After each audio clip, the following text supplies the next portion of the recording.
Si Takaro ay isang lalaki sa gitna ng kanyang edad, hindi kaaya-aya ang itsura at sobra sa trabaho, na lubos nang nadismaya sa paulit-ulit at walang saysay na takbo ng kanyang buhay. Isang gabi, pag-uwi mula sa kanyang trabaho na walang patutunguhan, bumagsak siya sa kanyang sofa upang manood ng telebisyon. Bigla na lamang siyang napunta sa isang kakaibang dimensyon, kung saan may isang discount Hero X na nakaupo sa tapat niya, at nagsasabing siya raw ang naghahari sa buong solar system. Dahil sa pagkamausisa, tinanong ni Takaro kung siya ba ay isang alien. Ngunit nilinaw ng nilalang na mas kahawig siya ng isang Diyos, sa pananaw ni Takaro, kahit papaano. Sa madaling sabi, ang tungkulin ng nilalang ay ang pigilan ng pagkawala ng buhay sa iba't ibang planeta, sa pamamagitan ng pagpapadala ng mga tao sa mga bagong mundo upang masdan ang kanilang kapalaran. Sa malas, si Takaro ang susunod na mapipili. Natural, may karapatan siyang tumanggi, ngunit dahil nasa isang quasi-deceased na estado siya, parang patay na. Tuluyan ng maglalaho ang kanyang kaluluwa kapag tumanggi siya. Para kay Takaro, labis itong hindi makatarungan, at tama naman siya, ngunit wala siyang kapangyarihang tumanggi. Pinakalma siya ni Kami, ang nilalang, at sinabing hindi siya dapat masyadong mag-alala, dahil pagkakalooban siya ng mga espesyal na kapangyarihan upang makasurvive sa bagong mundo. Gayunpaman, hindi pa raw tapos si Kami sa pagpapasya kung anong mga abilidad ang ibibigay. Kinuha nito ang isang notepad at nagsimulang magsulat ng mga posibleng upgrade. Siyempre, kailangang marunong siyang mag-magic, kaya isinulat ni Kami ang maxed out mana, at tinanong kung may gusto pa ba si Takaro. Sinamantala ito ni Takaro at pabirong humiling ng malaking, maputi at goth na girlfriend sa bagong mundo. Ngunit binalaan siya ni Kami, dahil sa hindi kagandahang anyo at walang dating niyang personalidad, hindi ito magiging madali. Gayunpaman, nangako si Kami na gagawan niya ito ng paraan sa pagdating niya sa bagong mundo. Bilang dagdag na benepisyo, binigyan pa niya si Takaro ng napakagaling na search ability, kakayahang umunawa ng lahat ng wika, at ilang resistensya laban sa mga debuff. Hindi sigurado si Kami kung pwede ba talaga niyang ipagkaloob ang ganito karaming overpower na abilidad ng sabay-sabay, pero huli na ang lahat, nagsisimula ng maglaho ang katawan ni Takaro. Kaya, pinabaunan na lang siya ni Kami ng good luck sa kanyang bagong buhay. Ilang sandali pa, nagising si Takaro sa tabi ng isang puno, ganap na may alaala sa nangyari, ngunit hindi sigurado sa susunod niyang hakbang. Naglakad-lakad siya ng walang direksyon, umaasang may makasalubong, at agad niyang nakita ang isang kalapit na nayon. Ngunit alam niyang walang saysay kung pupunta siya roon agad, wala siyang kahit isang cuss-in. Naalala niya ang search skill na ipinangako ni Kami, na maaaring makatulong sa pangangalap ng materyales para kumita ng pera. Inangat niya ang kanyang tungkod at sinubukang paandarin ang magic, ngunit walang nangyari. Nagsimulang kabahan si Takaro, kung hindi niya mapaganya ang kanyang abilidad. Tiyak na magugutom siya. Nagsulat siya ng mga posibleng trigger words sa lupa, at sa huli, natuklasan niyang sapat ng sabihin ang search. Bigla, lumitaw ang mga lilang icon sa tabi ng lahat ng pwedeng anihin. Nang sabihin naman niya ang scan sa tapat ng isang bagay, lumabas ang detalyadong impormasyon nito. Isang bulaklak ang lumitaw na may B rank. Hindi tiyak ni Takaro ang halaga nito, pero inakala niyang mahalaga iyon, kaya agad siyang nagsimulang mag-ipon ng mga halaman. Sa loob ng ilang minuto, nakapangalap siya ng isang katamtamang dami ng lahat ng mapapakinabangang halaman sa kagubatan. Gayunpaman, karamihan sa mga ito ay E-rank, kaya hindi sigurado si Takaro kung sulit ba ang kanyang pagsisikap. Maya-maya, napansin niya ang isang kakaibang bato sa tabi, at naisip kung maaari ba itong ibenta. Nang pulutin niya ito, tinukoy ng ice can na ito'y isang malaking piraso ng dumi, nakakadiri, ngunit bihira, kaya hindi na siya nagreklamo. Dahil sapat na ang mga nakalap niyang bagay, nagpa siya siyang tumungo sa nayon upang subukang magbenta. Pagsapit ng gabi, narating niya ang tarangkahan ng nayon at nasalubong ang isa sa mga bantay. Hindi malinaw kung si Takaro ba ay sobrang tangkad, o sadyang pandak lang ang bantay. Si Marlo, ang gwardya, ay nagulat nang malamang si Takaro ay isang goth-hairer, dahil bihira raw ang mga ganoon sa kanilang lugar. Dahil inaakala niyang may dala si Takaro na mga materyales, binuksan ni Marlo ang tarangkahan at itinuro sa kanya ang tindahan ng nayon. Pagdating sa tindahan, nakilala ni Takaro ang may-ari sa likod ng counter. Tinanong niya kung bumibili ito ng mga item, at habang nagsasalita, inilabas niya ang kakaibang bato na dumi mula sa kanyang bag. Nagulat ang tindero nang makita ito, kinilala niya itong isang pambihirang bagay. Inalok niya si Takaro ng 5 gintong barya kapalit nito. Nakahinga ng maluwag si Takaro na maibebenta niya iyon, pero nag-alinlangan kung iyon ba ang tamang halaga. Kaya tinanong niya ang may-ari para sa paliwanag. Ipinaliwanag ng lalaki na ang isang gabi sa inn ay nagkakahalaga ng halos 500 raves, at ang 5 gintong barya ay katumbas ng 5,000 raves, kaya't ang batong dumi ay sobrang mahalaga. Tinanong ng tindero kung may iba pa siyang paninda. Ibinuhos ni Takaro ang laman ng kanyang bag, mga kakaibang halaman, na lalong ikinagulat ng tindero. Tinanong niya kung bakit siya nagtungo sa liblib na nayon nang may dalang ganito karaming mahalagang bagay. Ipinaliwanag ni Takaro na pinulot lang niya ito habang naglalakad. Ngayon, napagtanto ng matandang lalaki ang tunay na kakayahan ni Takaro, kaya't nag-alok siya ng pabor. Hindi inaasahan ni Takaro ang isang side quest, ngunit ipinahayag niyang handa siyang tumulong, depende sa hirap ng gawain. Ipinakiusap ng may-ari ng tindahan na kumuha si Takaro ng mithril ore mula sa silangang kabundukan. Bagamat tila mahirap ang misyon, ang gantimpala ay 360 gintong barya, kaya pumayag si Takaro. Ngunit naging seryoso ang tono ng may-ari, may mga halimaw raw sa kabundukan. Naramdaman ni Takaro ang kaba, alam niyang kailangan niyang mag-ingat. Nang gabing iyon, nagrenta si Takaro ng silid sa inang nayon, labis ang pasasalamat sa pagkakataong makapagpahinga. Nais sana niyang maligo, ngunit hindi niya alam kung saan. Sa oras ding iyon, may kumatok at pumasok na tagapaglinis, dala ang isang mangkok ng mainit na tubig. Tinanong ni Takaro kung para saan iyon, at ipinaliwanag ng babae na bahagi raw ng serbisyo ng inn ang pagbibigay ng mainit na tubig sa mga panauhin para sa paglilinis ng katawan. Dahil sa matinding amoy ni Takaro, halos lumuha ang babae nang siya'y dumating. Kaya't hindi na siya naghintay ng hiling at agad nagdala ng tubig. Na-appreciate ni Takaro ang kabutihang loob, ngunit inamin niyang mas gusto sana niya ang totoong palaygo. Naguluhan ang babae, tanging mayayaman at maharlika lamang ang may kakayahang magkaroon ng ganoong luho. Halatang dukha si Takaro batay sa itsura niya. Napaluhod na lamang siya, napagtatantong baka hindi na niya maranasan ang isang normal na paliligo sa mundong ito. Napansin ng babae ang kalungkutan niya at binanggit na may mga wizard na may kakayahang linisin ang katawan gamit ang spell. Naalala ni Takaro na binigyan siya ni Kami ng kakayahang gumamit ng mahika, kaya't posible itong magawa. Sa labis na pasasalamat, binigyan niya ng malaking tip ang babae at pinauwi. Pagkaalis nito, sinubukan niya ang mahika. Sumigaw siya ng clean at agad itong gumana. Ang pakiramdam ng mahika sa kanyang katawan ay nagdulot ng kakaibang sensasyon, dahilan upang makagawa siya ng ilang katawa-tawang tunog, marahil ay lalo siyang pinagtakhan ng babae. Sa mabuting banda, epektibo ang spell, hindi na siya nangangamoy, kahit sabik pa rin siyang makaranas ng totoong palaygo. Kinabukasan, lumabas si Takaro upang mangalap ng mga gamit na maaari niyang ibenta. Napansin niyang may bagong simbolo sa kanyang search ability. Bawat simbolo ay tumutukoy sa partikular na uri ng loot. Ngunit sa kanyang pagkabigla, ang isang simbolo ay tumutukoy sa nabubulok na kalansay. Ayon sa scan, ito ay si Belria, na tila nasawi sa labanan ilang panahon na ang nakalilipas. Nilapitan niya ang bangkay at natagpuan ng isang locket at sulat.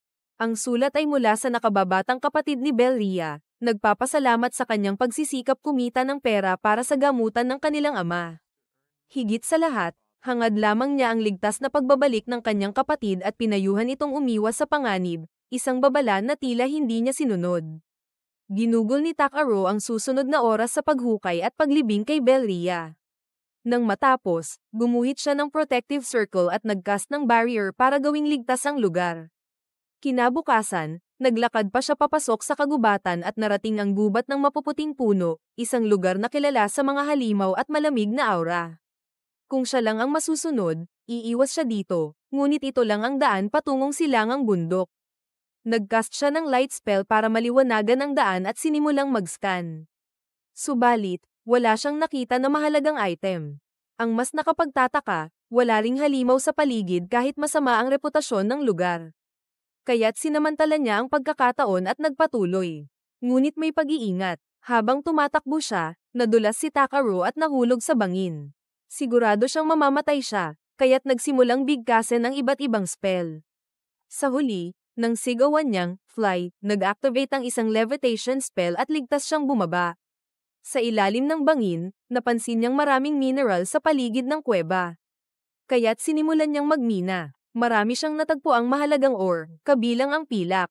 Subalit, wala pa ring bakas ng mithril, kaya't nagpasya siyang pumasok pa lalo sa kuweba. Pagkalakad niya ng kaunti, nagsignal ang kanyang search skill, may ore sa ilalim ng bato. Ngunit bago pa man niya masuri, biglang yumanig ang kuweba. Kaya't dahan-dahan siyang naglabas ng kontroladong fire spell para basagin ang bato. Sa kabutihang palad, natagpuan niya ang isang munting deposito ng mithril ore. Biglang yumanig ulit ang kuweba at kinabahan si Takaro na maaaring gumuho ito. Ang tamang gawin ay umatras at bumalik na lang sa ibang araw, ngunit sa kagustuhang matapos ang misyon. Nagpatuloy siya. Sa kalaunan, natagpuan niya ang isang bukas na lugar kung saan nakita niya ang isang nakamamanghang aquifer, nagniningning ang tubig. Nag-scan siya at laking gulat niya, ito ay isang S-rank Ancient Dragon Magical Water, ang pinakamahalagang natagpuan niya sa buong buhay niya. Ngunit ang salitang, Ancient Dragon, ay nakakatakot, ayaw niyang makaharap ng ganoong nilalang. Paglulubog niya ng kamay sa tubig, may malaking nilalang ang lumitaw mula sa kailaliman. Sa harap niya mismo, lumabas ang Ancient Dragon. Umungol ito ng malakas, pinaparamdam ang nakakamatay na presensya. Ngunit hindi natakot si Takaro, agad siyang nagpakumbaba at humingi ng paumanhin sa panghihimasok. Nagulat ang dragon sa kanyang katahimikan. Naging interesado ito sa kanya. Tinanong kung siya ba ay totoong tao, napansin nitong mas malawak pa ang kanyang mana kaysa sa inaasahan, marahil ay mas malawak pa kaysa sa dragon mismo. Hindi ito maintindihan ni Takaro, kaya tahimik siyang nakinig. Ipinakilala ng dragon ang sarili bilang Vulgus, at dahil sa sobrang lakas ng mana ni Takaro, may pakiusap ito. Ipinapakiusap ni Vulgus na paatsin ni Takaro ang kanyang itlog, dahil kulang siya sa mana upang gawin ito. Kapalit nito, ipapangako niya ang isang malaking kumpol ng Myethil ore. Tila kayang-kaya naman ito ni Takaro, kaya sinimulan niyang i-channel ang kanyang mana papunta sa itlog. Ngunit sa kalagitnaan, biglang sinipsip ng itlog ang lahat ng kanyang enerhiya, kaya't nawalan siya ng malay. Pagkamulat niya, isang maliit na baby dragon ang nasa harapan niya, tagumpay ang pagpapapisa. Nagalak si Vulgus sa kapanganakan ng kanyang anak at ipinagkatiwala ito kay Takaro para sa kanyang paglalakbay. Nagtaka si Takaro, akala niya nais ng dragon na makasama ang anak nito, ngunit iginiit ni Vulgus na mas ligtas ang sanggol sa piling ni Takaro dahil sa lakas niya. May misyon pa raw siya sa ilalim ng lawa, kaya muling lumubog si Vulgus, habang naiwan si Takaro upang alagaan ang batang dragon na pinangalanang B. Si True at B ay sa wakas lumabas mula sa kuweba, ngunit mabilis nang lumulubog ang araw. Mapanganib maglakbay sa kagubatan sa gabi, kaya napagpasyahan niyang magpahinga muna sila at ipagpatuloy ang paglalakbay pagsikat ng araw. Inutusan niya si B na maghanda ng kampo. Kinuha niya mula sa kanyang imbakan ng mahiwagang tubig na nakuha niya sa kuweba para kay B. Mahalaga ang likidong ito para sa paglaki ng mga batang dragon, kaya't maswerte siyang nakakuha ng sapat na dami. Pagkatapos maubos ang unang tasa, humiling si B ng isa pa.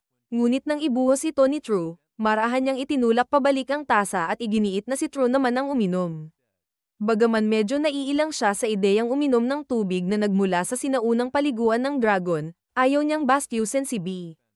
Ininom niya ito ng isang lagukan, at laking gulat niya, masarap pala ang lasa. Pagkatapos noon, nagsimula si True sa paghahanda ng kampo.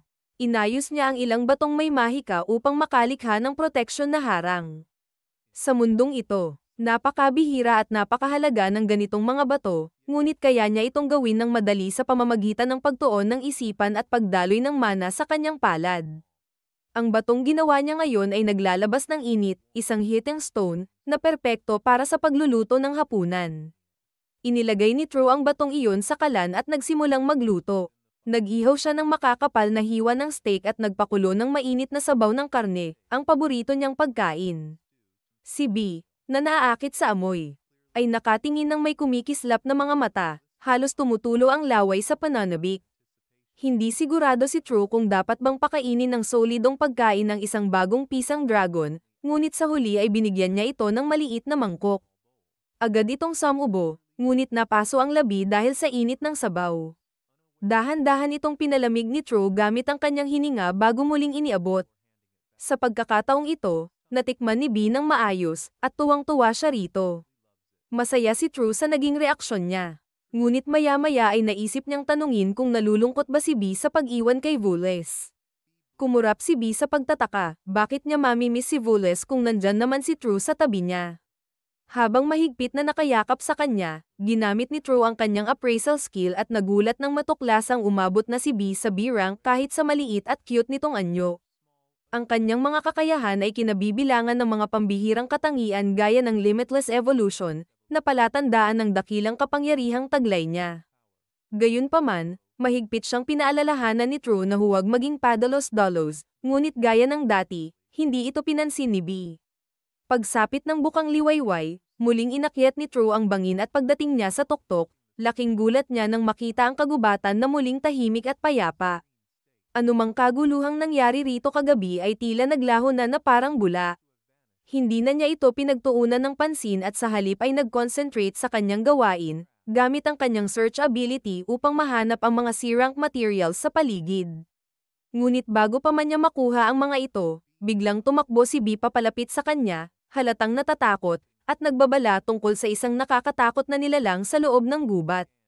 Agad niyang binago ang kanyang pag-scan upang matukoy ang mga kalabang nilalang, at kaagad niyang naramdaman ang ilang papalapit na halimaw. Bagaman ayaw ni True ng labanan, kaya niyang harapin ang mga ito nang walang kahirap-hirap. Biglang nag-iba ang ihip ng hangin, sa kanyang likuran, isang rock griffin ang lumabas mula sa mga anino. Kung ikukumpara kay Volume 10, ang halimaw na ito ay hindi man lang hamon. Sa katunayan, nakaramdam pa si True ng kaunting pananabik sa ideyang matitikman niya ang malambot na karne ng griffin matapos niya itong mapatay.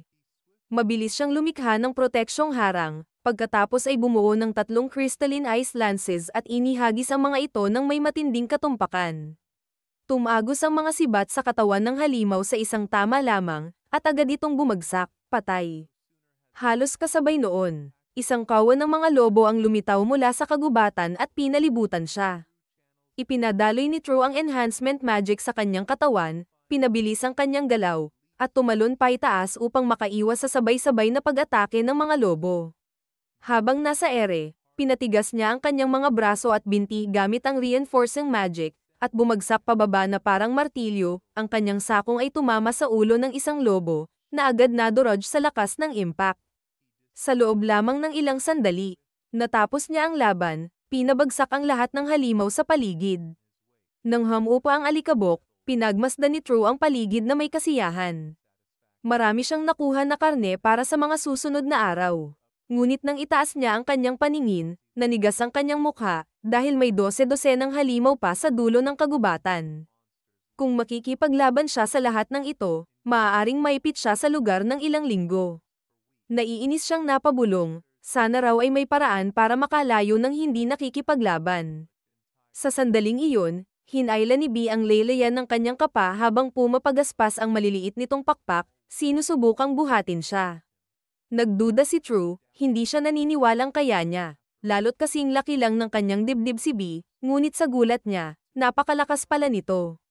Unti-unti silang umangat sa ere. Gayunman, dahil mabagal ang paglipad, aabutin sila ng ilang araw bago makatawid sa kagubatan. Upang pabilisin ito, ginamit ni True ang weight reduction magic sa sarili niya. Sa isang iglap, naging napakabilis ng kanilang pag-angat, sumirit sila paitaas sa himpapawid na parang kidlat. Sa gitna ng kanilang pag-akyat, hindi sinasadyang nabitawan niya si True, dahilan para mahulog ito pababa sa lupa. Sa isang himala, nakaligtas si True sa matinding pagbagsak. Sa magandang banda, nakalabas siya ng White Forest sa loob lamang ng ilang minuto, kaya't ang bahagyang bali sa kanyang balakang ay naging katanggap-tanggap na kapalit. Bagaman malapit na ang nayon, nagpasya siyang huwag ng sumugal sa isa pang lipad kasama si B at maglakad na lamang. Habang naglalakad, itinuro ni B nang may pagtataka ang patpat na hawak ni True, tila nagtatanong kung ano iyon. Ipinaliwanag niya na ito ay isang sanga mula sa drizzle tree, isa sa mga bagay na ibinigay sa kanya ng Diyos. Dahil sa kuryosidad, itinuro niya ito sa mga bagay sa paligid upang subukan kung ano ang gamit nito.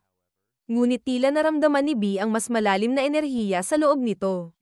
Dahan-dahan siyang huminga ng mahika patungo sa sanga, at sa pagkagulat ni True, biglang nagising ang patpat, ipinakita nito ang nakatagong kapangyarihan. Bago pa niya maunawaan kung ano ang nangyari, isang malalim at nakakatakot na ungol ang umalingawngaw sa kagubatan. Agad na naghanda si True para sa labanan. Ngunit bago pa siya makakilos, mabilis na tumakbo si B papasok sa kakahuyan, kaya napilitan siyang sundan ito. Sa huli, natagpuan nila ang isang babaeng elf na nakasandal sa puno.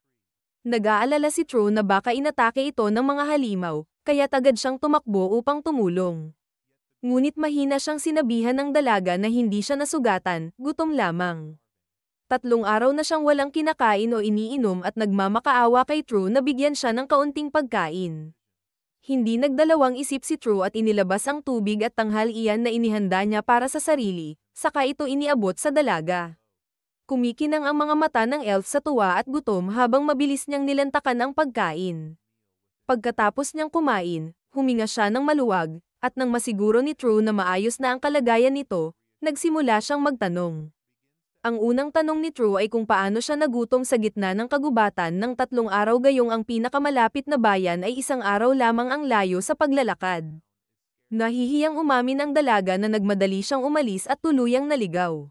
Ngunit kahit ang pinakabagong manlalakbay ay alam na dapat magbaon ng pagkain para sa ilang araw. Sa kasamaang palad, wala man lang siyang dinalang kahit isang rasyon. Nataranta ang elf at sinubukang magpalusot. Ngunit habang nagsasalita ay masyado siyang lumapit kay True. Agad nitong naamoy ang hindi kanais-nais na amoy mula sa kanya, at sa kanyang pagkadismaya, napagtanto niyang mabaho talaga ito. Mabilis namang ipinagtanggol ng dalaga ang sarili, sinasabing hindi niya kasalanan dahil ilang araw na siyang naipit sa kagubatan ng walang gamit o pagkain. Gayunman, ramdam ni True ang makapal na amoy ng dumi sa paligid niya. Nainsulto ang elf, kaya't agad siyang tumayo at nagsabing bagaman nagpapasalamat siya sa tulong, lubhang bastos pa rin na sabihing mabaho siya, kahit totoo. Pagkasabi noon, naglakad siya palayo upang ipagpatuloy ang kanyang paglalakbay. Pinanood lang siya ni True habang umaalis, hindi kumbinsidong makakarating ito ng malayo, wala pa rin siyang pagkain, direksyon, o plano. Ngunit hindi na niya ito alalahanin pa, kaya't nagpasya siyang magpatuloy sa daan kasama si B. Maya-maya, nakalabas sila sa kagubatan at sinundan ang pangunahing daan. Napansin ni B ang paparating na karwahe, kaya't itinataas ni True ang kamay upang ito'y pahintuin. Pinabagal ng kotsero ang takbo, sabay tingin sa baston ni True, at nagtanong kung siya ba ay isang mangkukulam. Bagaman may kakayahan naman talaga si True, mas gusto niya ang payapang pamumuhay, kaya't ngumiti lamang siya at sinabing isa lang siyang mangungulekta ng mga bagay na nagdadala ng baston. Tinanong ng lalaki kung ano ang dahilan ng pagpunta ni True sa gitna ng kagubatan. Ipinaliwanag ni True na papunta siya sa nayon ng Hormy. Itinaas ng kotsero ang kilay, nagulat na balak niyang tahakin ang ganoong kalayong biyahe ng naglalakad lamang. Dahil wala ng ibang pagpipilian, tumango na lang si True. Inalok siya ng lalaki ng sakay pabalik sa nayon, at buong pasasalamat niya itong tinanggap. Lumibot si True sa likuran at sumakay. Mula nang dumating siya sa mundong ito, napansin niyang kakaiba, ang mga bata ay agad na nagkakagusto sa kanya. Hindi niya alam kung bakit, ngunit dahil dito, mas madalas siyang pagkatiwalaan ng mga matatanda na nagpapadali sa kanyang paglalakbay. Taos-puso siyang nagpasalamat sa pamilya sa pagsakay sa kanya, ngunit tinawanan lamang nila ito at sinabing sa Tormy, lahat ay nagtutulungan sa oras ng pangangailangan. Pinuri ni True ang kanilang kabaitan ngunit tahimik niyang naisip na tila sobra silang mapagkakatiwalaan. Kung tutuusin, maaari naman siyang isang tulisan. Natawa ang lalaki at ipinaliwanag na hindi sila nag-aalala dahil kung masama siyang tao, agad sanang tutunog ang kanilang mahiwagang kampana. Naengganyo si True at nalaman niyang ang kampana ay may lamang batong may mahikang nakakaramdam ng masasamang hangarin. Lubos siyang namangha sa ideya at tahimik na naisip na baka gumawa rin siya ng ganoong bagay balang araw. Biglang narinig ni Yunen, ang anak na babae, ang mahinang tunog mula sa loob ng jacket ni True at nagtanong kung ano iyon. Inamin ni True na naglalakbay siya kasama ang isang bihirang halimaw na alaga. Inasahan niyang magugulat o matatakot sila, ngunit nanatiling kalmado ang pamilya. Ipinaliwanag nila na karaniwan lamang sa mga adventurer ang magpaamo ng mga halimaw bilang kasama, kaya't hindi sila nabahala sa kanyang sitwasyon. Ngayong wala nang kailangang itago, marahang tinawag ni True si B palabas, sabay paalala na huwag siyang mangangagat ng sinuman. Napasinghap sa paghanga ang mga bata nang makita ang munting dragon. Agad silang nabighani sa kanyang kakutuan. Sina Elisa at Paul naman ay labis na namangha na nagawa ni True na paamuin ang isang bagong pisang dragon. Tinanong nila kung isa ba siyang Dragon Knight, ngunit ipinaliwanag niya na natagpuan at napisa niya lamang si B sa isa sa kanyang mga paglalakbay. Pagsapit ng gabi, nagtayo si True ng mahiwagang harang sa paligid ng kanilang kampo, at tiniyak sa pamilya na hanggat nananatiling buo ito, walang halimaw ang makakalapit. At kung sakaling may panganib, mararamdaman agad iyon ni B bago pa ito makarating. Laking ginhawa ng pamilya sa katiyakang iyon, kaya't inasikaso na nila ang hapunan. Si Elisa ay handa ng magluto, ngunit magalang na inalok ni True na siya na ang maghahanda ng pagkain. Hinugot niya ang ilang kawali, mga kagamitan, at mga sangkap mula sa kanyang supot, ikinagulat ng mga bata, na hindi makapaniwalang kasya ang lahat ng iyon sa isang maliit na bag. Ipinaliwanag ni True na ito ay isang item box, na mas malawak sa loob kaysa sa hitsura nito. Kaya perpekto ito para sa pag-iimbak ng mga kagamitan at pagkain.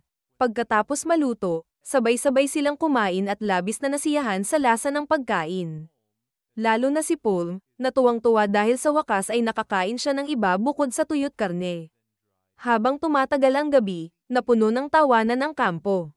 Sila'y nagawitan, nagsayawan, at nagkwentuhan upang palipasin ang oras, at masiglang hinailan ng mga bata si True upang sumama sa kasiyahan. Isang init ng samahan ang kanyang naramdaman, isang bagay na hindi niya naranasan sa Earth. Kung saan ginugugol niya ang gabi mag-isa sa harap ng kumikislap na screen. Ang makasalo ng pagkain at tawanan kasama ang iba ay nagbigay sa kanya ng di inaasahang saya at kapanatagan.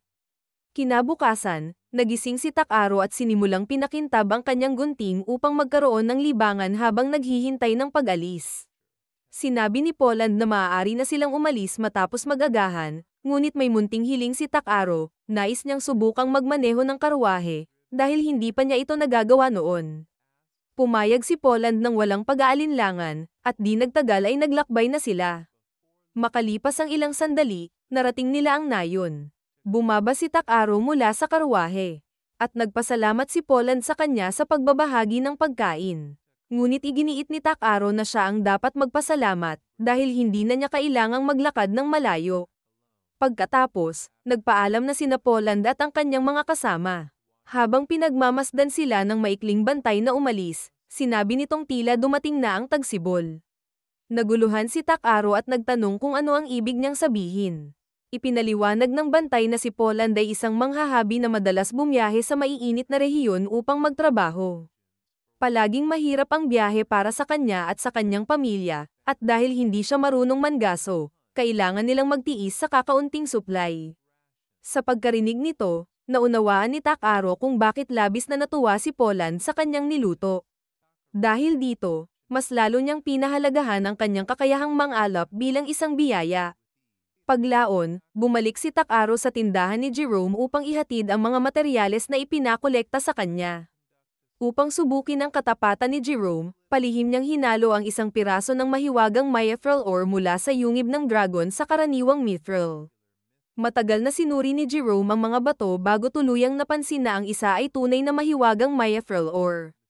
Ipinaliwanag niya na kahit kaunting piraso lamang nito ay may sapat na lakas upang mapalitan ang karamihan ng mga batong mahika sa buong kaharian. Nagpanggap si Takaro na nagulat, kahit alam na niya ito. Pinuri siya ni Jerome sa kanyang pambihirang tuklas, ngunit mapagkumbabang sinabi ni Takaro na aksidente lamang niya itong natagpuan habang naglalakbay. Kahit pa sinabi ni Takaro na aksidente lang iyon. Iginiit ni Jerome na ang ganoong tuklas ay patunay ng kahusayan. Pinayuhan niya si Takaro na pumunta sa lungsod ng Belsem, isang lugar na mas malaki at mas maunlad kaysa sa kanilang maliit na nayon. Bagamat ayaw niyang mawala ang ganoong talento, ipinaliwanag niyang mas marami roong oportunidad at merkado. Bago umalis si Takaro, ang tanging hiling ni Jerome ay kapag nakilala na siya balang araw, ipadala niya ang ilang customer pabalik sa kanya. Walang tunay na hangarin si Takaro na sumikat. Ngunit naengganyo siya sa ideya ng pagbisita sa isang malaking lungsod. Pagbalik sa bahay pahingahan, nagbasa siya tungkol sa Belsem at natuklasang naroon ang Adventurers Guild na tumatanggap ng mga misyon mula sa buong bansa. Nahahati ang mga adventurer sa labanan, suporta, at iba pang espesyalisadong tungkulin. Dahil nasa ibang mundo na siya, nagpasya si Takaro na subukan ang buhay ng isang adventurer at tuklasin ang mga bagong lupain. Ngunit bago iyon, kailangan muna niyang tapusin ang ilang gawain sa Tormi. Pumunta siya sa bayan upang i-proseso ang mga halimaw na kanyang nahuli, at habang naghihintay, ginabi siya sa kasiyahan ng mga taga-nayon sa isang masaganang salo-salo. Kinabukasan, bumalik siya sa magkatayan. Matapos maproseso ang lahat ng materyales, sapat na ang kanyang pagkain at panimple para sa paglalakbay. Sinabi ng babae na magiging malungkot ang nayon sa kanyang pag-alis, at marami ang umaasang manatili pa siya. Inamin ni Takaro na mamimiss din niya ang lugar, ngunit aniya, malawak ang mundo, puno ng bagong tanawin at taong dapat makilala, kaya hindi siya maaaring manatili. Ngumiti ang babae at hindi na siya pinigilan pa. Bago siya umalis, binigyan siya nito ng malaking bag ng mga baon sa paglalakbay, sapat para hindi siya mag-alala sa pagkain sa matagal na panahon. Pagkatapos, bumalik siya sa kanyang silid upang pag-isipan kung ano ang gagawin sa mahiwagang Mayafrel ore. Sinabi ni Jerome na hindi niya ito kayang bilhin, kaya naguluhan si Takaro kung ano ang susunod na gagawin. Napakahalaga ng ore upang basta itapon, at pan ito ng enerhiyang mahika. Dahil sa kabaitan ng mga taga-nayon, naisip ni Takaro kung magagawa niyang lumikha ng isang bagay na makatutulong sa kanila. Napatingin siya sa lamparang nasa mesa, at doon siya nakaisip ng ideya. Kinuha niya ang batong mahika at sinimulang subukan itong isanib sa lampara. Hindi nagtagal, isang matinding liwanag ang nagliwanag sa silid, at ipinanganak ang isang mahiwagang kagamitan.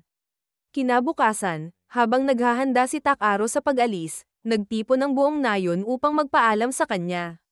Nagpasalamat siya sa lahat sa kanilang kabaitan at inihandog sa kanila ang mahiwagang lampara bilang tanda ng pasasalamat. Ipinaliwanag niyang ito ay isang aparatong mahika na lumilikha ng proteksyong hadlang sa paligid ng nayon laban sa mga masasamang nilalang. Lubos silang naantig ngunit nag-alinlangan kung tama bang tanggapin ito. Tiniyak ni Takaro na ito ang munting paraan niya upang masakliyan ang kanilang kabaitan, at upang masigurong ligtas ang nayon sakaling bumalik siya balang araw. Nang suriin ni Jerome ang lampara, natuklasan niya ang napakahalagang batong mahika sa loob nito. Nagprotesta siya, sinasabing hindi nila maaaring tanggapin ang ganoong mamahaling regalo, ngunit wala na si Takaro, lumisan na sa mga tarangkahan. Habang naglalakbay si Takaro patungong Belsem, sandali niyang pinagnilayan ang payapang tanawin. Ngunit hindi nagtagal, nadaanan niya ang isang napakalaking alimango na hamarang sa daan. Nang mawala ang gulat, sinuri niya ang estatistika nito at walang kakaiba, maliban sa isang bagay, maaari itong kainin. Napangiti si Takaro, maghahapunan sila ni B ng pagkaing dagat. Ginamit niya ang mahika ng pagpapalakas sa sarili bilang paghahanda. Ngunit bago pa siya makagalaw, biglang sumugod si B at naglabas ng malakas na sigaw na parang alon ng tunog, at agad na nawalan ng malay ang alimango. Nabigla si Takaro, dahil hindi pa niya ito nakitang gawin ni B noon. Ngunit hindi pa tapos ang laban, dalawa pang alimango ang lumitaw mula sa mga palumpong. Inakala ni Takaro na ligtas siya sa gitna ng kalsada dahil kilala ang mga alimango sa paggalaw paalang, ngunit nagkamali siya. Ang mga ito ay marunong umatake ng diretso. Sa loob ng ilang segundo, napalibutan siya. Bago pa siya maipit, biglang lumipad si B at binuhat siya sa ere, dahilan upang magsalpukan ang dalawang halimaw. Lubos siyang nagpasalamat kay B sa mabilis na pagresponde, ngunit may isa pang panganib, ang unang alimango ay muling nagising at sumugod sa galit. Kinuha ni Takaro ang kanyang baston at buong lakas na hinampes ito. Tinamaan ng alimango at tumilapon ito sa ere bago bumagsak nang wala ng buhay. Matapos mapatay ang mga halimaw, sinimulan ni Takaro ang paghahanda ng mga alimango. Pinatigas niya ang kanyang braso gamit ang mahika, ginawang parang talem, at maingat na tinanggal ang mga kuko at paa. Ilang minuto lang, maayos na itong naihanda para lutuin. Kinuha niya ang isang napakalaking palayok, na mas mabuting huwag nang tanungin kung saan galing, pinuno ito ng tubig at asin, at pinakuluan. Makalipas ang ilang oras, kumalat ang masarap na amoy ng nilagang alimango. Magkasamang kumain sina Tak-aro at B, at labis na nasiyahan sa lasa nito. Mula noon, nagpasya si Tak-aro na tikman ng iba't ibang halimaw na maaaring kainin upang maranasan ang samot-saring lasa ng mundong ito. Makalipas ang ilang araw, dumating sina Tak-aro at B sa napakataas na tarangkahan ng Belsem. Nabighani siya sa laki ng mga pader ng kuta. Napansin niya ang mahabang pila ng mga manlalakbay na dumaraan sa inspeksyon, kaya sumama siya sa hanay. Bago siya mapunta sa unahan, itinago niya ng maayos ang kanyang mahiwagang bag upang hindi mahalata ang walang hanggang imbakan nito. Nang siya na ang isusuri, dinala siya sa isang hiwalay na silid. Habang ininspeksyon ng isang bantay ang kanyang gamit, tinanong naman ng isa kung ano ang layunin niya sa pagpunta sa Belsem. Ipinaliwanag ni Tak-aro na narito siya upang magparehistro sa Adventurers Guild. Tumango ang bantay, sinasabing naroon ang pinakamalaking guild sa buong kontinente. Kahit hindi siya kainahinala, kailangan pa ring sumunod sa patakaran, kaya ipinaalam nitong gagamit siya ng aparatong tinatawag na Averroes upang suriin siya. Nag-usisa si Tak-aro kung ano ito, at ipinaliwanag ng bantay na natutukoy nito kung may masamang layunin o pandaraya ang isang tao. Pumayag si Tak-aro, dahil mas gusto niya iyon kaysa sa pisikal na pagsusuri. Inactivate ng bantay ang aparato, at makalipas ang ilang sandali, sinabi nitong wala namang kakaiba. Sa kuryosidad, lihim na sinuri ni Tak-aro ang Averroes gamit ang sarili niyang kakayahan at nakita sa screen na tanging nakalista lamang ay nakaya niyang gumamit ng mahika. Napaluwag ang kanyang loob, nakatago pa rin ang kanyang mga banal na kakayahan. Bago siya paalisin, napansin ng isa sa mga bantay ang nakasulat na Blessing of the Dragons sa kanyang estado at tinanong kung saan niya iyon nakuha. Kalma niyang ipinaliwanag na marahil ay dahil sa kanyang kasama. Ipinatawag niya si B, at agad na namangha ang dalawang bantay sa maliit at kaibig-ibig nitong anyo. Dahil walang bawal sa pag-aalaga ng maliit na dragon sa Belsem, pinayagan siyang isama ito, ngunit pinaalalahanan siyang bigyan si B ng tag ng pagkakakilanlan. Naalala ni Tak-aro ang anteng-anteng na ibinigay sa kanya ng mga anak ni Poland ilang araw na ang nakalipas. Nakangiting kinuha niya ito sa bag at marahang tinali sa buntot ni B bilang kanyang bagong tag. Tumango ang bantay, at sinabing sapat na iyon. Ang natitira na lang ay ang pag-uulat sa alkalde tungkol sa pagpasok ng isang dragon, na hindi na kailangang alalahanin ni Tak-aro. Ibinalik nila ang kanyang mga gamit at itinuro ang direksyon ng Adventurers Guild sa pangunahing kalsada. Pagpasok ni Tak-aro sa Belsem, labis siyang namangha sa karangyaan ng lungsod. Itinuro ni B ang isang engranding gusali sa dulo ng kalye, na agad niyang nakilala bilang ang guild. Pagpasok niya sa masiglang bulwagan, namangha siya sa dami ng tao. Ilang sandali pa, nilapitan siya ng isang babaeng nagngangalang Europa at mainit siyang tinanggap bilang bagong aplikante. Inihatid siya nito sa mesa ng pagtanggap, kung saan nakilala niya ang receptionist na si Ariana. Inabot ni Ariana sa kanya ang isang porma at tinanong ang kanyang pangalan at kasalukuyang propesyon. Habang pinupunan niya ito, napaisip si Tak-aro kung bakit kaya naiintindihan at nababasa niya ng natural ang wika ng lugar. Matapos niyang may sulat lahat, tinanong ni Ariana kung may karanasan siya sa labanan. Sagot niya, napatay na niya ang isang griffin, ilang lobo, at mga higanteng alimango. Kahit kahanga-hanga iyon, inakala ni Ariana na baka nagyayabang siya, kaya humingi ng patunay. Tiniyak ni Tak-aro na meron siya, ngunit binalaan siyang malaki ito. Pinaunlakan siya ni Ariana. Sa kanyang gulat, inilabas ni Tak-aro ang napakalaking alimango at inilapag sa mesa, na agad nabasag dahil sa bigat. Nahihiyang inamin ni Tak-aro na baka sumobra siya. Ngunit pinaalala niyang nagbabala naman siya. Ang malakas na ingay ay nakaagaw ng pansin ng lahat, at dumating ang guildmaster upang alamin ang nangyari. Ipinaliwanag ni Tak-aro na ipinapakita lang niya ang alimango kay Ariana. Napansin ng guildmaster ang kanyang item box at naging maingat, tinanong kung saan niya nakuha ang ganoong bihirang gamit. Ipinaliwanag ni Tak-aro na ito ay isang regalo. Ginamit ng guildmaster ang kakayahan niyang appraisal upang tiyakin ito. Hindi tulad ng kakayahan ni Tak-aro. Ang kanya ay nakakakita ng aura at intensyon ng isang tao.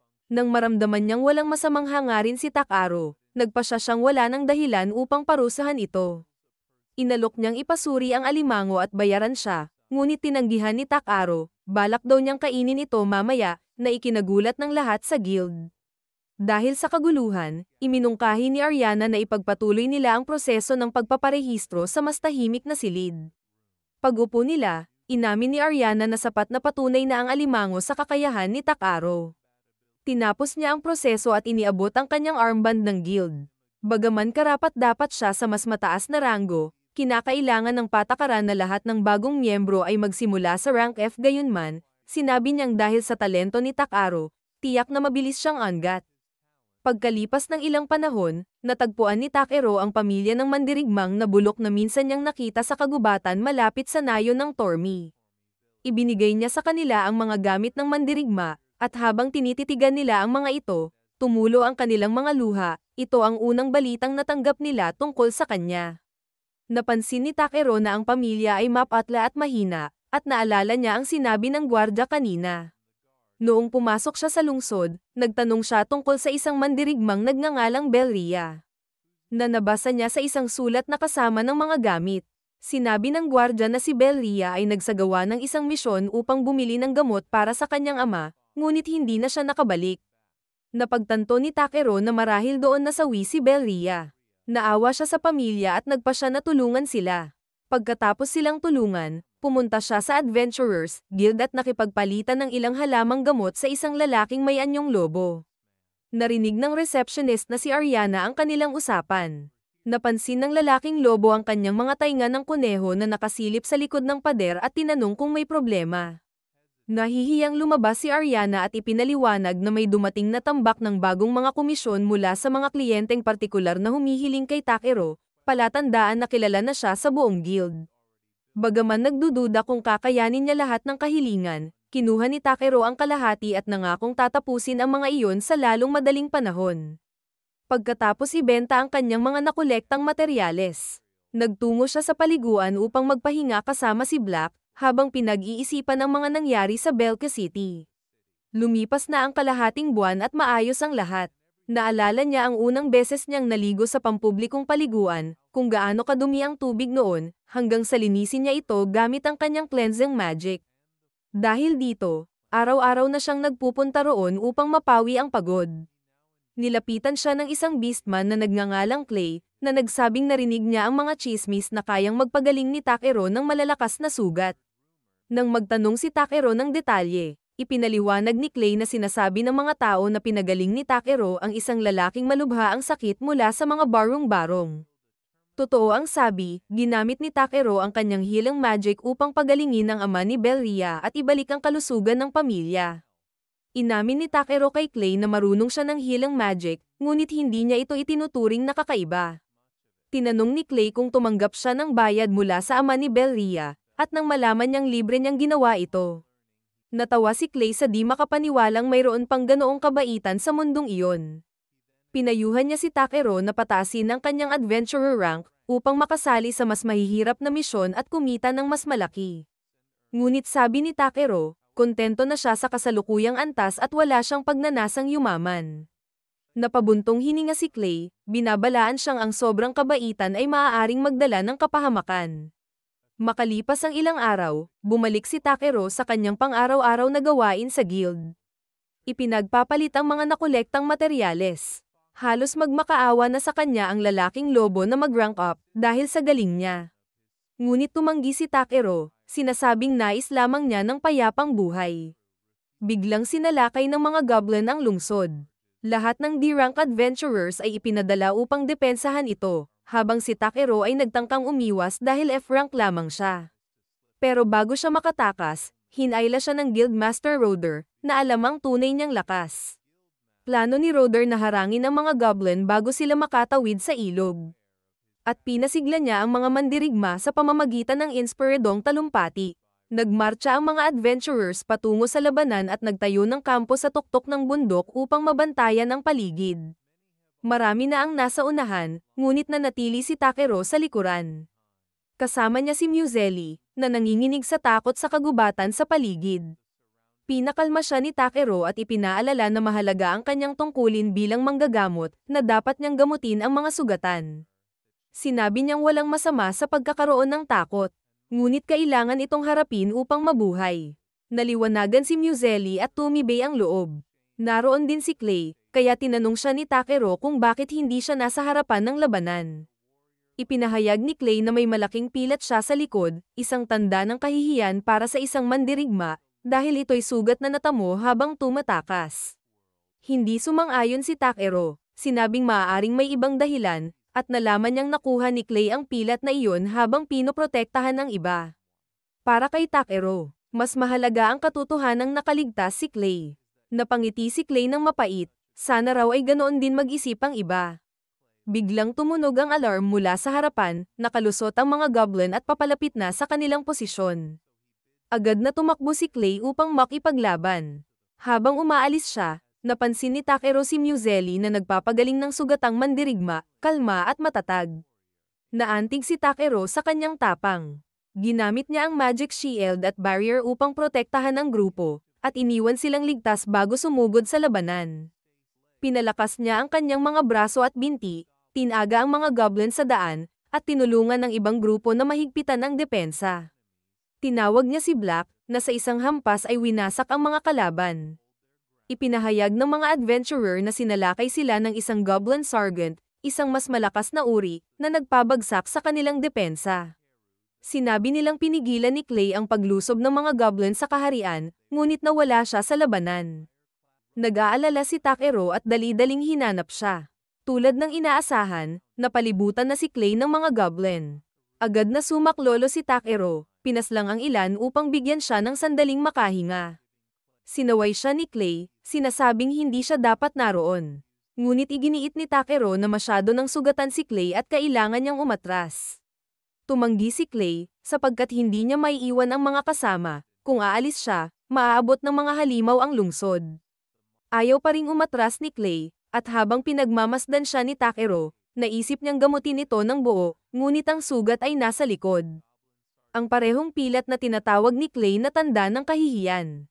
Tinanong niya kung may kahulugan pa iyon sa kanya.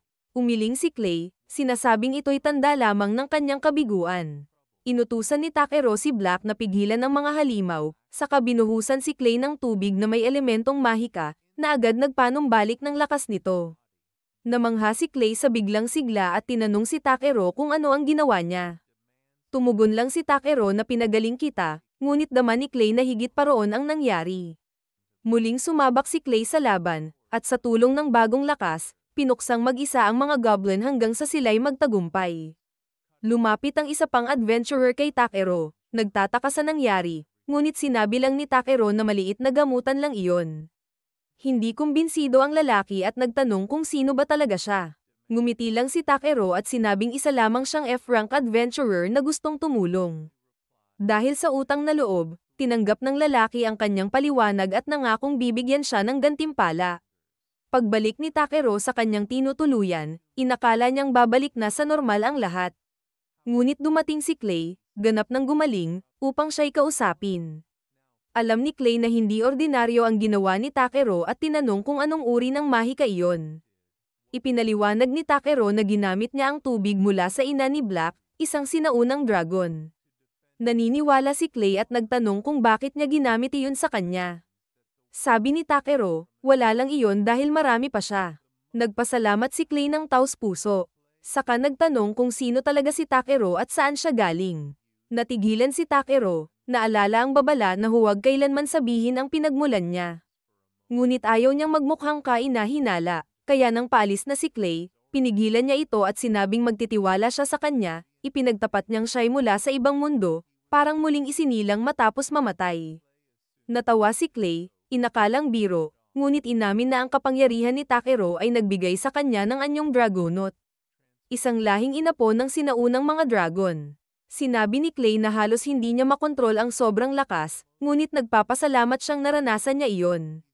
Tinukoy ni Takero kung bumalik na siya sa dati, at nang kumpirmahin ni Clay, pinayuhan niya itong sanayin ang bagong lakas upang makabisado ito. Napangiti si Clay at sinabing kakaiba talaga si Takero, palaging kalmado at walang yabang. Pagkatapos ng kanilang usapan, umalis si Clay. Naglakad si Takero sa masiglang lungsod, at nang mapadaan siya sa isang tindahan ng sandata. Napahinto siya at tumingin. Tinawag siya ng tindero, at nang lingunin niya ito, ngumiti siya ng may pananabik, maganda ang takbo ng kanyang pakikipagsapalaran, at mataas ang kanyang loob.